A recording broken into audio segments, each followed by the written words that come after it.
that there's really nowhere and no comfortable position to get yourself into where you can sleep for anything more than 10, 15 minutes or so at a time. So you're kind of in this in-between state between being awake, being asleep, being kind of conscious enough to talk to people, to feeling almost like you feel when you have a fever or something else where you want to close your eyes and just kind of drift along.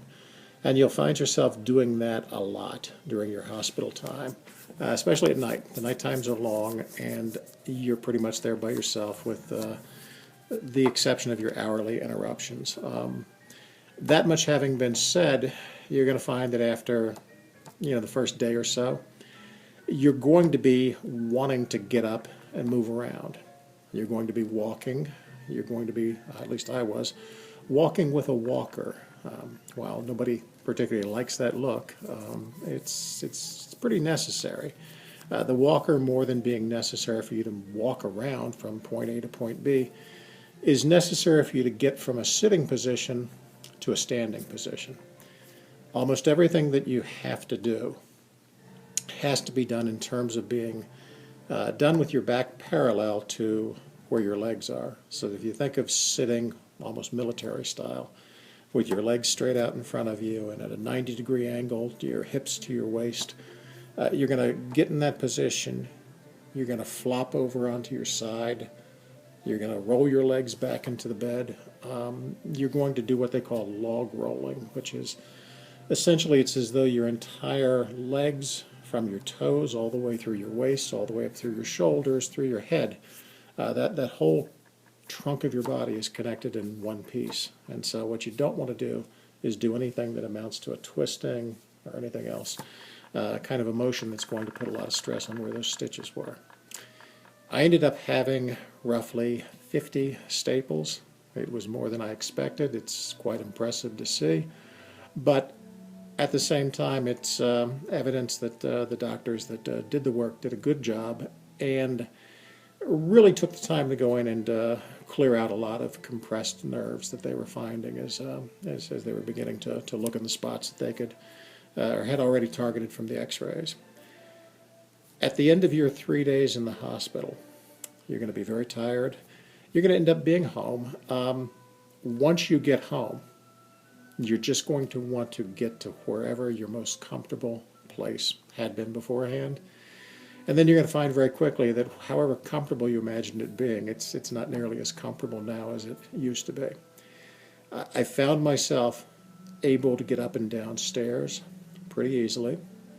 I pretty much used a hand-over-hand type of an approach on the stair rail to get me up and down the steps, almost walking 90 degrees to the stairway rather than straight up and down facing it. After about a day or so, stairs proved to be no problem.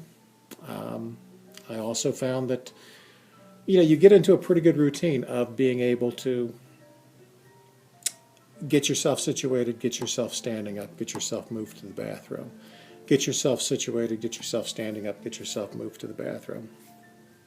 I can tell you that after 3 days at home, I would say that probably the biggest issue I was having was just getting a consistent schedule that would allow me to sleep, especially at night, for more than, let's say, 2 hours at a time. Me sleeping 2 hours at a time wasn't a big deal for me. What it ended up being was a tremendous disruption for my wife doing most of the caretaking, in fact all the caretaking, and you want to, as much as you can, try to create a situation where she can at least get 6 hours of sleep or something else. And so for the first week or so that I was at home, a lot of what I tried to do was to work with trying to get the proper timing, pacing of medications and so forth, so that the time I would stay in bed from when I went to bed at 11 o'clock until 6 o'clock in the morning was time that I wasn't in pain. It was time where I wasn't sort of frozen in position because, again, I'm laying just on the left hip, or I'm laying just on the right hip, or as I try to roll between the left and the right hip, both hips are sore. So you sort of have to play with those things and balance those things, but that amount of pain was a stronger degree of pain than the pain coming from the wound healing or anything else that was going on. So I guess my number one message to all of you is that the surgery itself, the medications that help you with the after effects of the surgery and so forth, are pretty good these days, or at least in my case they've been pretty good. And that the truth of the matter, the biggest issue I have experienced has been that issue of sleeping at night, being comfortable in a single position before having to shift into another position, and not waking up with your hips or other large muscle groups being very, very tired from the amount of flipping and flopping that goes on at night. Hope this helps. I'll join back in with another video in a little bit. Thanks.